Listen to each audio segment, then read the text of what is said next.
Good afternoon sir. Good afternoon. बैठिए please. Thank you. Senior secondary अपनी science में रही थी आपके, जी सर। फिर ग्रेजुएशन किस में किया? आर्ट्स में, कॉमर्स में, साइंस में? नहीं सर, वो BLLB इंटीग्रेटेड कोर्स था। इंटीग्रेटेड कोर्स किया। ये जो 5 ईयर वाला लॉ है, आपको नहीं लगता कि 3 ईयर वाला बेटर है कि 5 ईयर वाले को ज़्यादा प्रेफरेंस? सर 5 ईयर वाला बेटर मानता हूँ मैं। क्या कारण है इसके इसके पीछे? कारण एक तो है कि सेमेस्टर ज़्यादा होते हैं, मतलब 10 सेमेस्टर होते हैं और 10 सेमेस्टर में लॉ होता है कहीं ना कहीं, तो आप 5 साल लॉ से कनेक्ट हो, जबकि 3 ईयर में जैसे एविडेंस है बहुत जगह होता है तो वो 1 साल में ही पढ़ा देते हैं, जबकि सेमेस्टर में वो डिवाइड भी हो जाता है, तो आप अच्छे तरह से पढ़ सकते हो, उसको प्रिपेयर अच्छे तरह से कर सकते हो। ठीक है। अगर एकेडमिक अचीवमेंट के हिसाब से बात करूँ मैं, तो क्या फ़ायदा होता है क्या? एकेडमिक अचीवमेंट में सर 5 ईयर ही मतलब आजकल चल रहा है, तो फायदा तो होता ही है। मतलब एकेडमिक मास्क आप हटा दे सर, अगर कोई दिक्कत नहीं है। एकेडमिक के लिए कुछ फ़ायदा होता है क्या डिग्री के पॉइंट ऑफ व्यू से अगर मैं बात करूँ तो? सर 5 ईयर की रहती है, तो अगर 3 करते तो 1 साल कम हो जाता है, बस वही एक फायदा है। चलिए, हॉबी आपने बड़ा इंटरेस्टिंग लिखा है, वॉकिंग। वॉकिंग करना चाहिए सर। तो इसमें क्या आपको बेनिफिट लगता है कि मतलब वॉकिंग करने से क्या फ़ायदा हो सकता है? मैं एक्चुअली में सर ज़्यादातर अकेला रहना ही पसंद करता हूँ, बहुत रिजर्व्ड हूँ, तो अगर कुछ प्लान करना होता है, क्योंकि मोस्टली मैं प्रिपरेशन ही कर रहा हूँ, तो वॉकिंग करता हूँ तो मैं अपना कुछ ना कुछ प्लान बनाता रहता हूँ कि मुझे आगे ये पढ़ना है या ये चीज़ कमी है, ये दूर करनी है वगैरह वगैरह। तो मैं एक पर्टिकुलर फिक्स है मेरा कि मुझे 10,000 वॉक करनी, मतलब स्टेप्स करने हैं रोजाना, तो ये मेरा फिक्स होता है। तो मैंने अपने मोबाइल में भी वो ऐप इंस्टॉल कर रखा है और उस हिसाब से मैं अपनी फिटनेस के लिए भी और वॉक के लिए भी। ठीक है। लॉ के अंदर जो अलग अलग एस्पेक्ट होते हैं, उसमें आपको क्या लगता है आपकी कमांड किस पर है? अगर सिविल कानून में है, क्रिमिनल कानून आपकी अच्छी कमांड है। हाँ, मुझे ऐसा लगता है। ठीक है। CRPC जो आया था अपना 1973, उससे पहले भी CRPC था? ये सर, उससे पहले भी CRPC था। पुराने वाली CRPC में ऐसा क्या नहीं था या क्या था जो नए वाले में ने हटा दिया, चेंज कर दिया? सर एक तो डिस्ट्रीब्यूशन ऑफ पावर वो स्पेसिफिक किया है उन्होंने, जो एग्जीक्यूटिव और जुडिशियल मजिस्ट्रेट है वो शायद पहले एक में ही था, और कुछ फेयर ट्रायल के भी प्रोसेस, मतलब कई चीज़ अभी सेक्शन आए हैं, ग्राउंड्स डाले गए हैं, जैसे 41A, B, C, D ये अमेंडमेंट करके 1973 में थे या बाद में अमेंडमेंट? ये बाद में अमेंडमेंट करके डाले गए। तो ये तो ओपन डिफरेंस का पॉइंट कह सकते हैं क्या? नहीं, पर सर अमेंड तो अभी डाला गया है, तो उस हिसाब से जैसा कि उसको राइट शायद पहले नहीं था, अब ज़्यादा कर दिया है। एग्जीक्यूटिव मजिस्ट्रेट, मीडियम आपका इंग्लिश ही है? Yes sir. एग्जीक्यूटिव मजिस्ट्रेट जो है, इसके पास एक पावर हुआ करती थी पुरानी CRPC में, जो नई CRPC में हटा दी अपन ने। सर मुझे आइडिया नहीं है उसके बारे में आइडिया नहीं है। ओके, जनरल बात बताएं, एग्जीक्यूटिव मजिस्ट्रेट के संबंध में कौन कौन से अपने पास चैप्टर है CRPC के अंदर? सर एक तो मोस्टली तो सर ये 128, 133, 140। चैप्टर के बारे में जाओ, सेक्शंस नहीं, आप सिंपली चैप्टर बताइए डायरेक्ट। सर चैप्टर तो मुझे एग्जैक्ट पता नहीं है। टोटल 6 या से 7 होना चाहिए। 6 या 7? मैं रिकॉल नहीं कर पा रहा हूँ। सेक्शन की रेंज बता सकते हैं कहाँ से कहाँ तक है वो सर होगा 106 से 151 तक है। उसमें 151 सॉरी 149, 50 अलग है, 148 तक है सर। चलो, फिर अगर अपने क्रिमिनल प्रोसीजर कोड में कभी प्रैक्टिस भी कर रखी है? नहीं सर, मैंने प्रैक्टिस नहीं कर रखा है। ये धारा 144 तो सामान्य आपने सुनी रखा है? Yes sir. है ना? ये धारा 144 में और कर्फ्यू लगाने में कोई अंतर है? सर कर्फ्यू में पूरा तरह से रिस्ट्रिक्शन होता है, जैसे कोई भी मूवमेंट नहीं होता है, जबकि धारा 144 में होता है कि 5, 4 या 5 जो लोग हैं वो एक जगह इकट्ठे नहीं हो सकते, तो इसके लिए सर ये बेसिक डिफरेंस है। कर्फ्यू में पूर्णतः रेस्ट्रिक्शन होता है? पूर्णतः रेस्ट्रिक्शन होता है कंप्लीटली। ये सर, जो एसेंशियल चीज़ होती है वो भी नहीं मिलती कर्फ्यू के अंदर। और लॉकडाउन को अगर मैं इससे कनेक्ट करूँ तो? सर लॉकडाउन में एसेंशियल चीज़ खुली रहती है, जैसे मेडिकल हो गई, किराने की दुकान हो गई, जो एसेंशियल जो चीज़ जहाँ पे मिलती है तो वो खुला रहता है, जबकि कर्फ्यू में पूरी तरह से बंद होता है। कर्फ्यू एक तरीके से आपके ना टोटल क्लोजर। यस। ओके, ठीक है। जो अपना लीगल ऑफिसर होता है, जैसे जेल हो आप, जूनियर लीगल ऑफिसर है, इसके बारे में थोड़ा रिसर्च भी आपने किया होगा, फॉर्म होगा भरने से पहले वगैरह भी। इसका प्रमोशन होता है तो नेक्स्ट पोस्ट कौन सी होती है? Sir senior level officer. Senior level officer होता है। सीनियर लेवल ऑफिसर है senior legal officer. Legal officer, उसका डायरेक्ट रिक्रूटमेंट होता है? नहीं सर, ये प्रमोशन के थ्रू ही होता है, मतलब हायरकी। अगर आप हायरकी जानना चाहते हो तो मुझे एक चीज बताओ, एक सिचुएशन आपके सामने रख रहा हूँ मैं। जी सर। जहाँ पर एक तरफ जुडिशरी है, सिविल जज का भी डायरेक्ट रिक्रूटमेंट हो सकता है। Yes sir. और जहाँ पर जिसका प्रमोशन होता है, ADJ भी बनता है, तो उसका भी पूरा डायरेक्ट अपॉइंटमेंट हो सकता है। Yes sir. तो जुडिशरी जैसा बड़ा फील्ड इस चीज को अलाउ कर रहा है। Yes sir. लेकिन दूसरी तरफ हमारा ये सिस्टम जो सिर्फ कह रहा है जेलों को अपॉइंट करेंगे, बाकी तो सीनियर लेवल तो अपॉइंटमेंट प्रमोशन से ही बनेगा। आपका क्या व्यू है इस बारे में? सर मुझे लगता है कि होना चाहिए। अगर पर्टिकुलर जैसे एडीजे में एक्सपीरियंस मांगते हैं 7 साल का, तो हो सकता है ये लॉ ऑफिसर जो हो, जो स्पेशल लीगल ऑफिसर हो, या फिर जो एडमिशन काम कर रहे हैं या जो लॉयर्स हैं, उनको भी अगर एक्सपीरियंस हो और फिर आगे जैसे एएलआर या डीएलआर के लिए सीधा ले सकते हैं, तो ऐसा होना चाहिए। क्योंकि सर एक जो प्रमोशन होता है उसमें काफ़ी टाइम लग जाता है, तो मुझे लगता है कि अगर थोड़ा एक्सपीरियंस मांग के या रिक्रूटमेंट लें, टेस्ट लें, एग्ज़ाम लें, तो ये भी एक अच्छा तरीका है। चलो ठीक है, ये जो रिक्रूटमेंट करवा रहा है आरपीएससी, जी सर, ये किसी कानून के तहत करवा रहा है? कोई कानून बना हुआ है स्पेसिफिकली? सर जो पब्लिक सर्विस कमीशन है वो कॉन्स्टिट्यूशन से गवर्न होता है 315 से। आपके जेलों की पोस्ट को थोड़ा सा प्रिसाइज पॉइंट पे आ जाऊँ मैं। जी सर। तो जेलों का जो रिक्रूटमेंट हो रहा है, इसके संबंध में आरपीएससी कौन से कानून की बाध्यता लेकर बैठा है? मतलब उसी की पालना करवा रहा है, उसी के अकॉर्डिंग आप लोगों को हायर कर रहा है, रिक्रूट कर रहा है? सर 315 है पब्लिक सर्विस कमीशन। और he is talking about law act, he is not talking about the constitution of India. Okay sir. विज्ञापन जो फॉर्म आपने भरा था, विज्ञापन पढ़ा होगा? यस सर, लीगल डिपार्टमेंट के अंदर ही होगा बेसिकली, विधि सेवा परिषद के अंडर में आते हैं हम सभी। तो मुझे एग्जैक्ट तो लॉ नहीं पता है, मुझे डिपार्टमेंट पता है, चाहे विधि सेवा परिषद ऐसा नाम है। चलिए ठीक है, आईपीसी और सीआरपीसी इन दोनों के बीच में कनेक्शन जुड़ता है। Yes sir. किसी एक एक्ट में ऐसा लिखा हुआ है कि यहाँ की कोई परिभाषा नहीं है तो आप दूसरे एक्ट की परिभाषा इस्तेमाल कर सकते हैं। Yes sir. किस में लिखा है? आईपीसी में लिखा हुआ है, सीआरपीसी में लिखा हुआ है?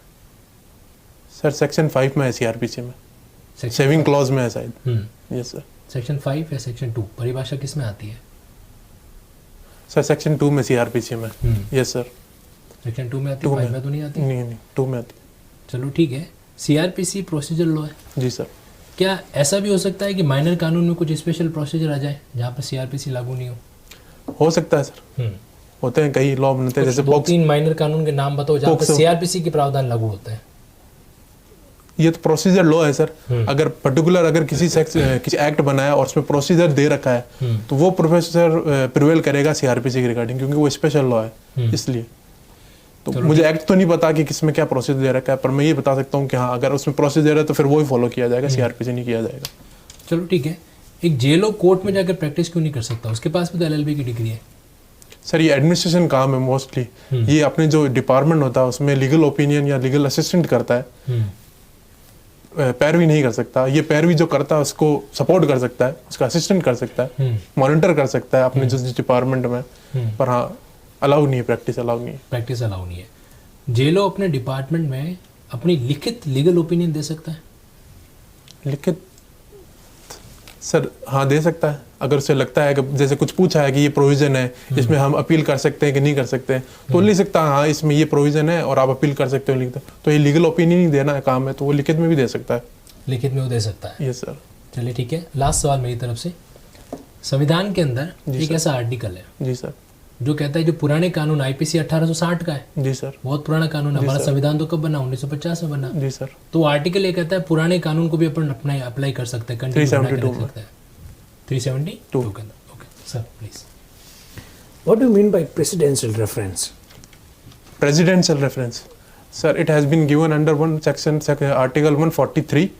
Sir, if a president want to have an opinion regarding a legal point, then he can ask for the Supreme Court that I want a particular reference or something regarding law. तो राष्ट्रपति को मानना होता है? No sir, he is not binding. Sir, Supreme Court is not binding to follow. सोच लीजिए। Sir, if president asked for any opinion from the Supreme Court, then Supreme Court is not binding to respond that. Supreme Court denied also. Okay, और दे दिया तो? दे दिया फिर binding ही sir. फिर binding फिर then it refers to discretion on the president whether he want to have or not. Okay, you are talking about the discretion of the president. Yes sir. Constitution में कोई discretion powers है क्या राष्ट्रपति के लिए? I think sir,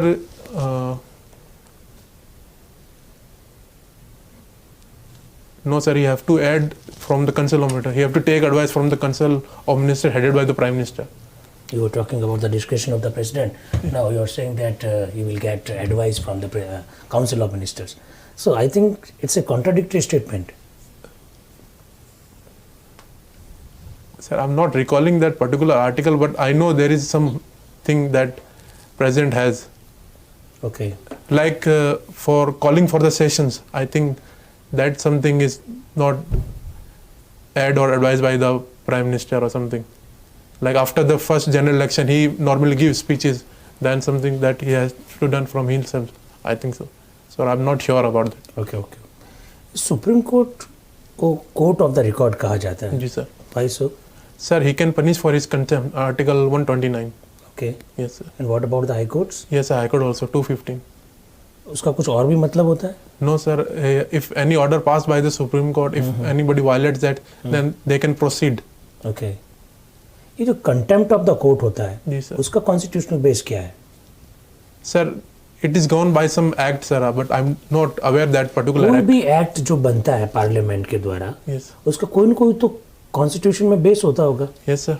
Because every law should be according to Constitution of the India. Yes sir. Then contempt of the court का भी तो कोई बेस होगा. Yes sir, constitution valid होगा तभी law बना है, चल रहा है इतने साल से. So I am asking about the number of the article.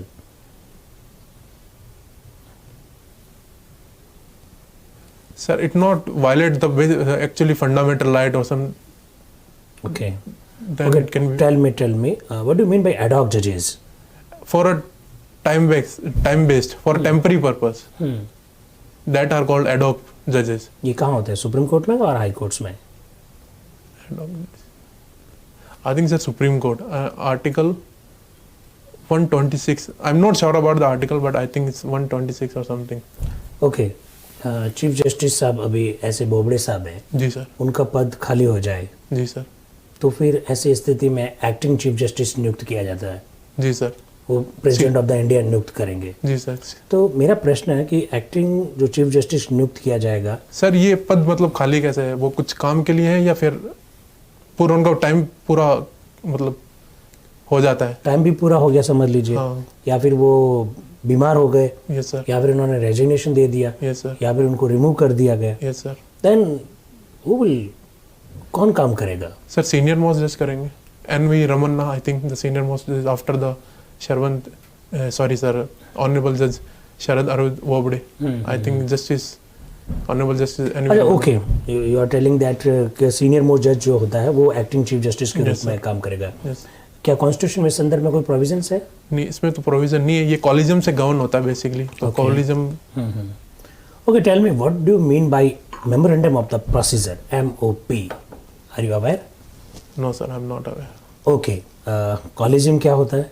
Collegium sir एक चीफ जस्टिस और सीनियर मोस्ट जजेस के डिसाइड करते हैं for appointment of high court जजेस, सुप्रीम कोर्ट जजेस, chief justice of high court. तो that is decided by the that particular collegium. Okay, tell me what is the structure of the collegium of the appointment of the judges of the high courts and chief justice of the high courts? Sir, in case of high court, it is 3, Okay. including chief justice, and in case of chief justice, it is 5. I think it is 5. Okay. Yes, sir. ये NJAC बहुत चर्चा में रहा था पहले कभी, क्या sir? National judicial appointment Yes, sir. Commission. National Judicial Appointment. क्या हुआ उसका? सर वो स्टक डाउन कर दिया गया 2015 में, because I think it is threat to independence of judiciary, क्योंकि उसमें एग्जीक्यूटिव का ज्यादा इंटरफेरेंस Okay. हो रहा था. That's You why. are talking about the independence of the judiciary. Yes, sir. Tell me what is the constitutional provision related to independence of the judiciary? Sir, 124 clause 2 salary, What salary? the judges salaries. Salary तो दे रहे हैं ना, क्या दिक्कत है? नहीं sir, there are many provision that I'm asking about that provisions. Please tell me. Please elaborate. All the like provisions. Article 121, Okay. where the conduct of judge cannot be discussed in the parliament except for impeachment. You are talking about impeachment. Yes, sir. That provision has given the independence to the judiciary. Okay. Now my question is Yes, sir. related to impeachment. Yes, sir. क्या constitution में impeachment शब्द लिखा हुआ है जजेस के लिए? No, sir. Impeachment word नहीं लिखा हुआ. Okay. Please, ma'am. Ji sir, क्या आप बताएंगे कि अकेले रहना, जैसे कि आपने बताया पसंद है आपको, तो क्या ये सही है? नहीं, जैसे मैं प्रिपरेशन कर रहा हूँ तो जैसे वॉक करता हूँ तो मैं खुद के लिए कुछ सोच सकता हूँ कि मुझे आगे क्या प्लान करना है या मुझे में कहाँ कमी है। एक्चुअली मैंने आरजेएस मेंस दी है 2 बार, और इससे पहले भी जो जूनियर लीगल ऑफिसर एग्जाम हुआ था विद्युत का, तो उसमें मैं काउंसलिंग में गया था, जिससे 10 सीट थी तो 20 में था, तो हुआ नहीं। तो मैं यही सोचता रहता हूँ कि मैं अपनी कमी कैसे दूर करूँ, जो अपनी मेरी वीकनेस है मैं उसको कहीं कैसे दूर करूँ। तो आपकी वीकनेसेस क्या क्या है? वीकनेस है कि मैं एक टाइम पे बहुत सारे काम करने की सोचता हूँ, तो मुझे लगता है कि मुझे प्रायोरिटाइज करना चाहिए अपने काम। जो ज़्यादा इंपॉर्टेंट है वो पहले करने चाहिए और जो कम इंपॉर्टेंट है वो बाद में करने चाहिए। तो मुझे लगता है कि मुझे प्रायोरिटाइज करनी चाहिए, ये मुझे में कमी है कहीं ना कहीं। तो मैं एक साथ करना बहुत कि जैसे पढ़ रहा हूँ, अचानक से कुछ थॉट आया तो कुछ और देख के बैठ गया, ऐसा है तो ऐसा करता रहता हूँ। तो मेरी ये थोड़ी आदत है, तो मुझे लगता है कि मुझे वो नहीं करना चाहिए। जो ज़्यादा इंपॉर्टेंट काम है वो प्रायोरिटाइज, मतलब वो पहले करना चाहिए, उसके बाद में जो अदर काम है ये। ओके, तो आपको क्या लगता है कि जो आप प्लानिंग करते हैं वो कैसे आप उसे मतलब एग्जीक्यूट करेंगे, कैसे अप्लाई करेंगे आप? मैं day to day basis planning करता हूँ अपने बारे में कि सुबह उठ के मुझे क्या पढ़ना है, उसके बाद में क्या करना है। तो ये मेरा डे टू डे बेसिस का ही है। फिर भी उसके बीच में डिस्ट्रैक्शन होता रहता है आपको? हाँ, जैसे कभी शादी हो गई या कहीं जाना हो गया तो फिर मैं उस हिसाब से प्लान करता हूँ कि चलो या ये अभी छोड़ देते हैं, आगे बाद में करूँगा। तो ऐसे। तो प्लानिंग में आपको क्या इम्पोर्टेंट लगता है लाइफ में, कि मेन क्या होनी चाहिए प्लानिंग? प्लानिंग मैं अपनी स्टडी के लिए करता हूँ, और सोशली मैं कुछ ऐसा सोचता नहीं हूँ कि क्या है क्या नहीं करना वगैरह, बस अपने पढ़ाई से ही पढ़ाई बेसिक रखना स्ट्रेंथ है। क्या लगता है आपके अंदर, स्ट्रेंथ क्या है आपकी? मेरी स्ट्रेंथ आई थिंक मैम, मुझे लगता है कि मैं बहुत एनालिटिक हूँ, बहुत रिसर्चफुल, मतलब रिसर्च अच्छी करता हूँ, और यही मुझे लगता है मेरी स्ट्रेंथ है। किस टाइप की रिसर्च कभी करी आपने, कोई रिसर्च? यस मैम, मैंने मूड कोर्ट किए 2-3, तो उसमें रिसर्च की है। 1-2 पेपर भी पब्लिश है, 1-2 पेपर प्रेजेंट भी किए हैं। तो मैं रिसर्च करके, ज़्यादातर जो मेरे फ्रेंड्स हैं वो मुझसे रिसर्च कराते थे, तो मैं ही करके देता था। और कोई स्ट्रेंथ आपकी? मैं कोई काम में अगर मुझे दे दिया है तो फिर मैं उसको पूरा से पूरे कंप्लीट करने की कोशिश करता हूँ, मैं उसको छोड़ता नहीं, आखिर तक लगा रहता हूँ। जैसे अभी आप इस जॉब के लिए लगा हूँ जी, तो कितना टाइम लेते हैं कि कब तक हो जाना चाहिए, क्या सोचते हैं आप प्लानिंग में आपके? जब इंटरव्यू खत्म हो जाएगा उसके बाद में मुझे लगता है हो जाना चाहिए। आप सिलेक्शन के बारे में पूछ रहे हैं मेरा, या ऐसा कुछ? जी, मतलब कि जो अभी जैसे जिस पोस्ट के लिए आप इंटरव्यू दे रहे हैं, एग्जाम जो प्रिपेयर कर रहे हैं जी, तो आपको क्या लगता है कि इस बार में हो जाएगा आपका? मुझे लगता हो जाएगा। बाई चांस नहीं हुआ तो? बाई चांस तो आगे प्लान करें, आगे भी एग्जाम्स होंगे, आगे भी तैयारी करेंगे। ओके। और क्योंकि आप मैंने फेलियर भी फेस किया है, ऐसा नहीं है। तो फेलियर से क्या सीखा आपने, किस तरीके का फेलियर? जैसे आरजेएस मेंस में नहीं होना, तो ये एक फेलियर ही था। मतलब मुझे ऐसा लगता है कि कहीं ना कहीं मेरी वीकनेस थी, इसलिए मैं अच्छा स्कोर नहीं कर पा रहा हूँ। तो वो वही है बेसिकली।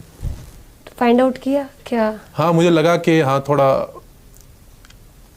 मुझे थोड़ी जो आंसर्स हैं वो थोड़े छोटे लिखने चाहिए। मुझे ऐसा लग रहा है कि मैं मेंस में आंसर थोड़े बड़े लिख रहा हूँ, तो थोड़ा मुझे स्ट्रिक्ट रहना चाहिए, पॉइंट टू पॉइंट आंसर देना चाहिए। तो ये मेरी फाइंड आउट थी। कॉपी मंगा के मैंने बाकायदा देखा, और जो अपने मेरे बड़े थे जिनसे मैं चेक करवा सकता हूँ घर में, उन्होंने भी यही फाइंड आउट किया मेरे बारे में। आइए वकील साहब, आपको खुद को कैसा लग रहा है, पहले तो ये बताइए। नहीं सर, ये मेरा फर्स्ट टाइम इंटरव्यू है, तो आई एम सेटिस्फाइड जो मुझे आंसर दिए। हाँ, थोड़ा बहुत नहीं जवाब दे पाया कुछ चीज़ों में, तो otherwise I am happy with my interview. कितने मार्क्स दोगे आप 10 में से खुद को? आई थिंक 8 के आसपास। बहुत पक्षपाती हो यार आप। बहुत पक्षपाती हो। अब सोचिए कि आप कॉन्स्टिट्यूशन पे मैंने पहला प्रश्न प्रेसिडेंशियल रेफरेंस पर पूछा, जी सर, उसका आपने जवाब कितने तरीके से दिया? 4 तरीके से, और फिर भी अपने आप को 8 नंबर दे रहे हो। मुझसे सिर्फ याद नहीं, मैंने 143 बोला था आई थिंक। नहीं, 143 तो मेरा प्रश्न ही नहीं था। मेरा तो प्रश्न था what do you mean by presidential reference. आपने जवाब दे दिया, एंड आफ्टर दैट मैंने पूछा। हाँ, बाइंडिंग, यस सर, मैं कंफ्यूज था उसमें। तो भी 8 नंबर दे दिए। नहीं सर, उसमें सब ये तो मरवा दोगे आप, तो बहुत सब्जेक्टिव होकर निर्णय देते हो। उसमें सर एक पे बाइंडिंग नहीं था, एक पे बाइंडिंग, ऐसा कुछ था, मुझे याद था पर मैं रिकॉल नहीं कर पा रहा देखिए हमने जो महसूस किया वो पहले ध्यान से सुनना। जी जी सर। आप में नॉलेज तो है, जी सर। आपने पढ़ा है, ये बात तो इसमें कोई दो राय नहीं। जी सर। पर वकील साहब एक बहुत बड़ी दिक्कत है, जी सर। वो आप सुने पूरी बात को। जी सर। सर बोलते जा रहे थे, आप भी बोलते जा रहे थे, ये तो अच्छी चीज़ नहीं है। अच्छा सर। आपको बहुत ध्यान से सुनना है, ओके सर। और सबसे बड़ी बात है जो पूछे उसी का जवाब देना है। Okay sir. इन बात को बहुत ढंग से सुनना है आपको। ये मॉक इंटरव्यू का उद्देश्य यही है। जी सर। बाकी लगा कि सब्जेक्ट का नॉलेज तो आपको है, जी सर। उससे काम चल जाएगा जी सर। और आपका सिलेक्शन भी हो जाएगा। जी सर। लेकिन और ज़्यादा अच्छा ढंग से करने के लिए बहुत बड़ी बात है, पूरी बात को सुने आप। Sir please. सर को मैं इंटरव्यू कर रहा था, ऐसा ऐसा था? हाँ ऐसे नहीं, सर बोल रहे तो पूरा बोलने दीजिए। ओके सर, सॉरी सर, मेरे ध्यान नहीं दिया मैंने। It's okay. जब वॉकी टॉकी की बात करते हैं ना, ओवर एंड आउट सुना है? पहले वाला कंप्लीट करता है, ओवर एंड आउट करता है, फिर दूसरा स्टार्ट करता है। एग्जैक्टली। इंटरव्यू के अंदर कम्युनिकेशन बहुत ज़रूरी है। Okay sir. इसके दो कारण है, एक तो आप सामने वाले को सुन पाओगे, और दूसरी बात है कि आपके पेशेंस का भी पता चलता है कि आप प्रॉपर लिसनर हो या नहीं हो। Okay sir. स्पीकर से पहले लिसनर बनना चाहिए हमें। देखो ऐसा है कि आपका लॉ पे कमांड है, इसमें कोई दो राय नहीं, नो डाउट। आपके जो नॉलेज, जैसे सर ने बताया, कॉन्फिडेंट हो आप, एनर्जेटिक तो हो ही, नॉलेजेबल भी हो, बट कहता है ना कुछ कमियां होती जो फिर उसको डेवलप करा देती है। 100%। जो मुझे पर्सनली फील हुआ, शायद दूसरे मेंबर सहमत नहीं होंगे, वो ये कि मुझे थोड़ा सा एटीट्यूड ज़्यादा लगा। एक होता है ना एरोगेंसी, एग्जैक्टली नहीं कहूँगा मैं, बट थोड़ा वहाँ पर जा रहे थे। मैम के एक सवाल के जवाब में बता रहे थे कि मैंने RHS के इंटरव्यू 2 बार दिए। इसका इंप्रेशन जा रहा है कि आप बता रहे हो मैंने 2 बार इंटरव्यू दे चुका हूँ या 2 बार मेंस क्वालिफाई कर चुका हूँ। हमारे यहाँ लिखा हुआ है, We have that already information about all these that things. information. हाँ। आप उसको बार बार इंप्रेस करोगे तो उसका मतलब क्या बताया जा रहे हो कि मैं ऑलरेडी दे चुका हूँ, है ना? मुझे नॉलेज वगैरह है। आपका नॉलेज आपके शब्दों से बिल्कुल झलक रहा है, इंटरव्यू हर चीज को ऑब्जर्व कर रहा है। कुछ चीज बातें जैसे एडहॉक जजेस क्या होता है ये पूछा, आप आर्टिकल में चले गए। नहीं, मैंने बताया टेम्परेरी जजेस। बिल्कुल आपने आंसर दिया, बस साथ में आपने उसका आर्टिकल भी बताया, और उसके बाद आपने ये भी कहा कि I am not sure. Sir ने तो पूछा ही नहीं था, आर्टिकल नंबर बताया भी, वापस अपन खुद की कमी खुद ही कर, आई एम नॉट श्योर। तो वो अपने आप में लूप होल। देखो आपने 2-3 शब्दों का इस्तेमाल बार बार किया, आई थिंक ऐसा होगा, I am not sure, I am not sure, जहाँ पर जरूरत भी नहीं थी। अगर हम नहीं बोलते तो पीछे आई एम नॉट श्योर लगाना ही नहीं पड़ता, ओके सर। है ना? मतलब जितना है उसको स्पेसिफिक फुल स्टॉप कहाँ लगाना है हमें पता होना चाहिए। Okay sir. तो जो पूछा गया बस उसी का अपन आंसर देंगे तो ठीक रहेंगे, क्योंकि वैसे भी आर्टिकल पे अपनी पकड़ थी नहीं। हाँ। तो बोल दिया फिर वापस सॉरी बोलना पड़े या आई एम नॉट श्योर बोलना पड़े, दैट्स बेटर, आप उसको अवॉइड करें। हाँ, ये सही कह रहे हो आप। ठीक है ना? और सीनियर मोस्ट जज नहीं होता है एक्टिंग चीफ जस्टिस, ये राष्ट्रपति किसी को भी बना सकता है। पर कॉलेजियम में तो यही चल रहा है सर। कॉलेजियम क्या चल रहा है कॉलेजियम में? नहीं सर, आप कोई आर्टिकल बता सकते हैं? मेरे को पता नहीं, इसलिए मैं आपसे पूछ रहा हूँ। नहीं, मेरा प्रश्न था कि एक्टिंग चीफ जस्टिस किसको बनाएंगे, तो आपने कहा सीनियर मोस्ट जज को बनाएंगे। अच्छा। आप आर्टिकल 126 देखना, सुप्रीम कोर्ट के किसी भी न्यायाधीश को, इवन आप तो पर्टिकुलर हो गए, NV रमन्ना का नाम भी बोल दिया, दैट इज नॉट नेसेसरी। अच्छा। इवन सबसे जो संजय कौल जो 7-8 नंबर पे, वो भी एक्टिंग चीफ जस्टिस के रूप में काम कर सकते हैं। Okay sir. ये थोड़ा ध्यान रखना, पूछे जितना ही बताना। कॉलेज आर्टिकल कौन सा था सर? 126 126 था उसका, एक्टिंग चीफ जस्टिस का, और एडहॉक जज का है 127। One more thing, collegium is a trend, it's not a law. Exactly. Collegium एक ट्रेंड बना हुआ है, कानून तो नहीं है ना ये। ओके। और दूसरी बात है थोड़ा सा इसमें अगर हम्बलनेस का मिक्सर आ जाए ना, तो थोड़ा अलग मैं थोड़ा एरोगेंट साउंड कर रहा हूँ, एरोगेंट साउंड कर रहा हूँ। ये एग्जैक्टली सर ये कहना भी नहीं चाह रहे हैं, हाँ। पर समझ सकते हैं। Okay sir. मतलब आपको थोड़ा हम्बल एटीट्यूड लाना पड़ेगा। नॉलेज के साथ हम्बलनेस होगी ना तो परफेक्शन आता है। Okay sir, 100%। नॉलेज के साथ थोड़ा सा एरोगेंसी आता है, तो जितना हमारा नॉलेज है वो भी थोड़ा डाउन लगता है ना। Okay sir. ये आपके अंदर प्लस चीज़ है, इसको थोड़ा करना चाहिए। और एक्स्ट्रा एक्सप्लेनेशन मत दो इतनी। एक सवाल का आप 2-2, 3-3 उदाहरण दे रहे हो। आपने वॉकिंग का मैम ने सवाल पूछा, आपने एक इलस्ट्रेशन दे दिया कि मैम मेरे को लास्ट टाइम फेलियर हुआ था, मैंने इसको सोचता हूँ, अकेले में सोचता हूँ। फिर आप दूसरा इलस्ट्रेशन दे रहे हो कोई चीज़ को लेकर कि मैं ये कर रहा था, वो कर रहा था। एक इलस्ट्रेशन से आपका काम हो रहा है, एक्स्ट्रा एक्सप्लेनेशन देना, एक्स्ट्रा इलस्ट्रेशन देना। ये इंटरव्यू आपको वापस रिकॉर्डेड मोड में मिलेंगे, उसको जरूर आप ऑब्जर्व करेंगे वापस एक बार। राइट, ठीक है। Anything else, ma'am? बस यही जो सर ने बताया ऑलमोस्ट हो गया। बाकी ओवरऑल बहुत कॉन्फिडेंट बंदे हो आप, नॉलेजेबल नॉलेज है सबसे बड़ी बात है यार। दुख कब होगा पता है? आपका नॉलेज जो है आउटपुट के रूप में सामने नहीं आया इन चीजों की कमी की वजह से, तो बड़ा दुख होगा।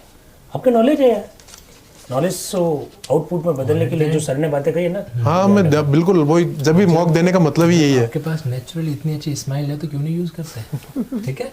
बाकी overall it's very good. Wish you all the best. Thank you sir. और कुछ आप बताना चाहें? बस थैंक यू।